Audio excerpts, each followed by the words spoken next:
Hello there, members. I hope that all is well with you. In today's video, I am bringing you part 3 of my 2023 Christmas Village.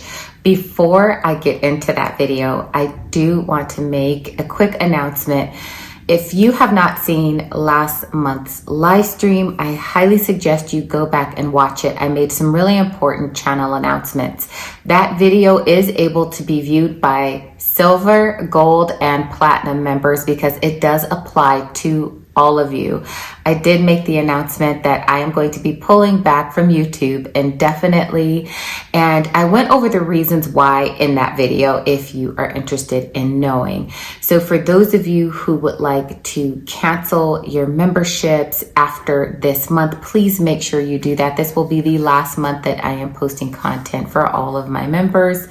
Some of you decided that regardless, you still wanted to support me, which I greatly appreciate, and you wanted to hang on to your memberships. So for those of you who are platinum members who still wanted to move forward, I did let you all know that I would still commit to meeting with you guys once a month, just checking in, saying hey, seeing how everyone is doing. And we will either going forward be doing a platinum member live stream or a platinum member Zoom call. Now for the month of January, for all of my platinum members, we are not going to be doing a platinum member live stream. We are going to be doing a Zoom call. So if you have not sent me an email yet, please send me an email with the email address that you would like to use, and in the subject line, just write Zoom. I'm going to add you to the folder so that way I can make sure I send all of you the Zoom invitation for this month's platinum member Zoom call. So now moving on to today's video, I created what I am calling Dreamy Valley. The reason that I'm calling this build that is because I wanted to create my own version of Napa Valley. Now, my Christmas village, the name of my village is called Dreamy Falls. So that's why I am calling this Dreamy Valley.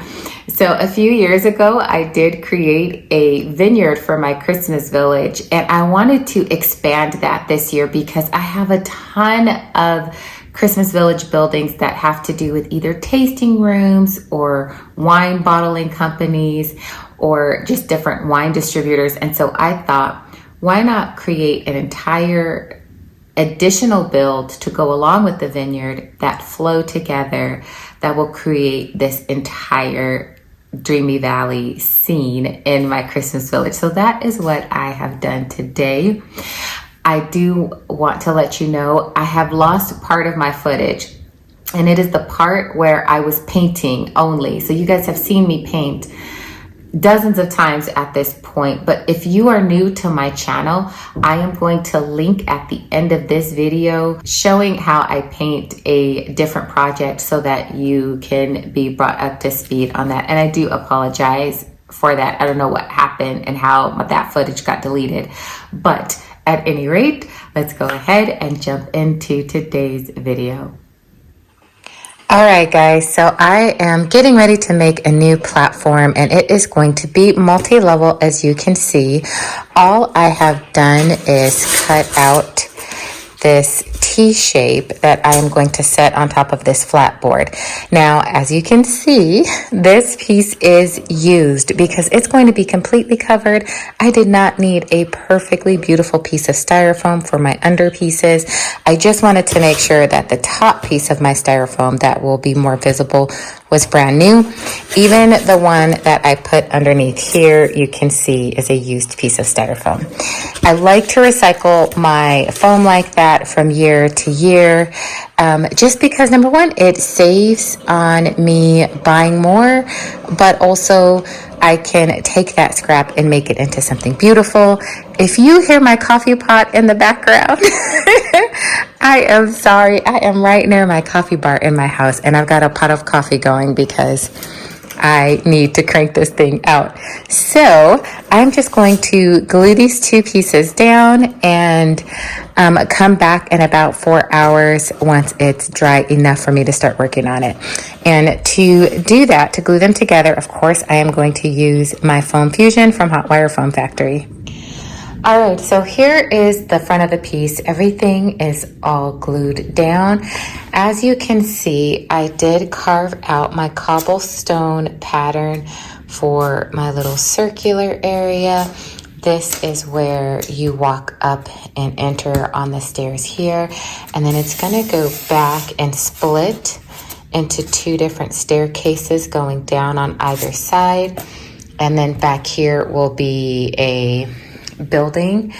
I drew these lines out as walk paths off to the side on both sides, just in case. I'm not sure if I want to have these two carved out yet, but I got them down just so that I can look at them while I'm going to the next step, because now I have my bag of scrap styrofoam. This is just scrap that I cut off from other projects, and I always keep it. I am going to be using my foam fusion from Hot Wire Foam Factory and gluing down these rock formations in the front here. Now, this line here and this shape here and this line, these two are for trees that are going to be pressed up against here. So I didn't want to put a big bulky rock here, knowing that my tree trunk is going to be here, so that when I place it, there will be a little groove here. It'll be able to nestle the tree trunk right here. And also this is where my stairs are going, my stair pattern. So I will avoid putting any rocks here as well and just put rocks everywhere else. Now I am just going to use a little bit of this glue and stick the rock formations on like this, and I'm going to do that everywhere and be right back. All right, and this is what it looks like. I am going to give it some time to dry. This is the front. I also did everything on the inside of here as well, except for this area, because there's going to be a staircase going up here and on the back side. So I am going to give this some time to dry before I plaster it. So I will be right back. Now I am going to begin plastering. I filled a bowl of water already. I have my strips already cut and set. And as you can see, I have some cut in advance to different sizes. So like these thinner ones will go on the super thin part of this sidewall. And then some of these will get tucked off into the corners here, these smaller pieces. Sometimes when you're working with corners, just a tip, it's easier to work with a smaller strip and build it out with longer strips from there. One other thing that I am going to do, I did tell you guys that this was a scrap piece of styrofoam and that I had a hole in this already. So what I'm going to do is just take my Styro Goo from Hot Wire Foam Factory. I am going to put a little bit of this on either side.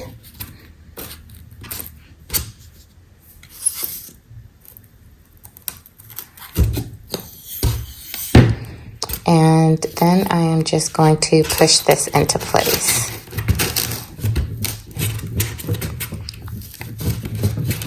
And when it comes to it, then I'll go ahead and put a sheet of plaster over it and conceal the fact that that even had a hole in it to begin with. All right, now most of you have seen me plaster on several different occasions, but for those of you who may still be a little bit new, all I am going to do is take my plaster strip, dip it in the water, and I'm going to make sure to leave it straight like this. And then I'm just going to come in and begin to smooth out the strip over the rocks. Now, as you can see, this is very loosely laid over the rocks. And that is because I don't want my rock formations to look super tight because I want it to still be cohesive with everything else that I have designed for this village. So some of them I'm going to tuck it in a little bit more, the plaster like that, to create a really nice rock formation, while others I'll just leave kind of loosely fitting, and that way I'll have the look that I'm trying to achieve. Now, if you don't even want to use plaster strips, it is not necessary. If you would like to use your foam coat at this point and just add the foam coat on top of your styrofoam rock formations, you can do that as well. I just like to create my rock shapes with the plaster.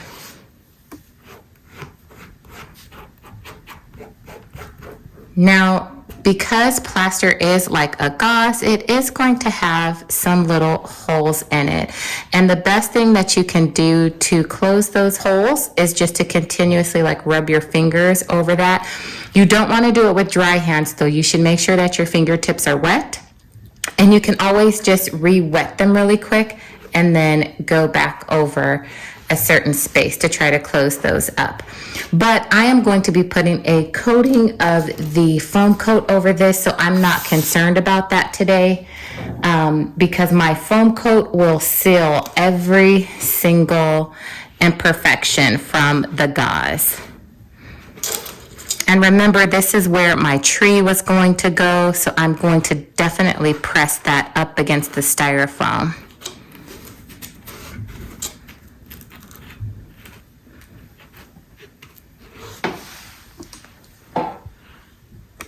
All right, you guys, so my paint job is all complete for this project. Now, one thing that did happen is the permanent marker that I used did bleed through all the way to my paint job. So I do have to fix that. I just seal it with the Mod Podge first. So I am going to put some of this on here and then repaint the top layer and it'll be fine. But now I am ready to apply my greenery. So I get this bag, the Super Moss Instant Green at Walmart. It comes in a roll like this. And let me see. Oh, here it is. Yeah. It's 18 inches wide and 4 feet in length. So it really does give you a lot to work with. I've already used this for another project and I still have a lot left. I already have my pieces cut over there. So now I am just going to lay them out and get them glued down.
So now I am going to take my bag of loose moss and put it around the edges to give it a more natural edge line over here versus it being just such a sharp line. This kind of softens up that edge, and that way I can even allow some of it to spill over.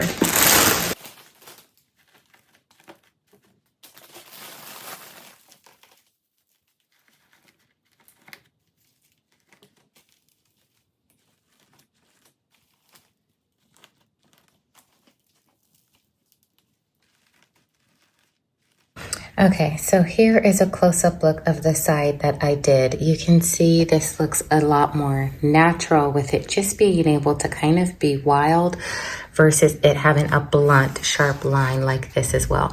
So I'm going to do the same in here and just add some pieces sporadically on that line, kind of encroaching into the walk path a little bit and making it just look a little bit more realistic. All right, you guys, so here is a final look of the moss mat. It is completely dry, and I will bring you in for a closer look. Now, you can see that that harsh line that was visible before is gone. We now have a very soft, natural looking line with the moss just kind of cascading down, growing longer and over the edge, which is what I was going for.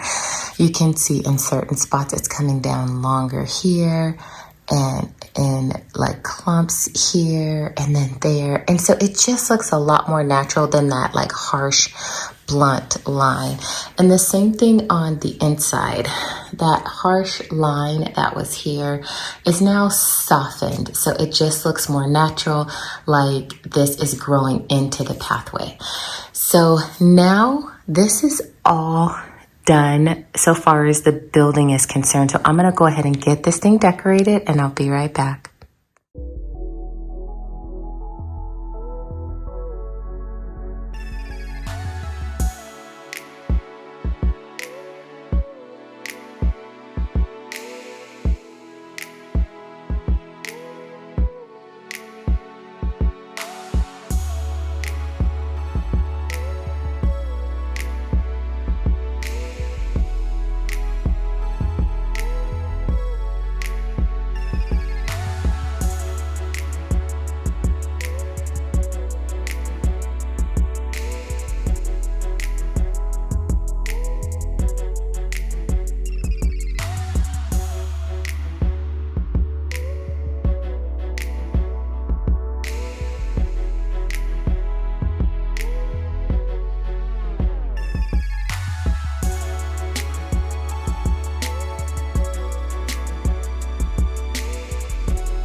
And thank you so much for hanging out with me today. Please give me a big thumbs up for this video. If you guys have any questions still regarding the announcement that I made and stepping back and things like that, please feel free to reach out to me through the comment section, or you can email me and I will be happy to answer your questions or any other questions that you just may have regarding the build. So that is all that I have for you guys today. And until I see you again, stay safe, God bless you, and I will see you soon. Bye.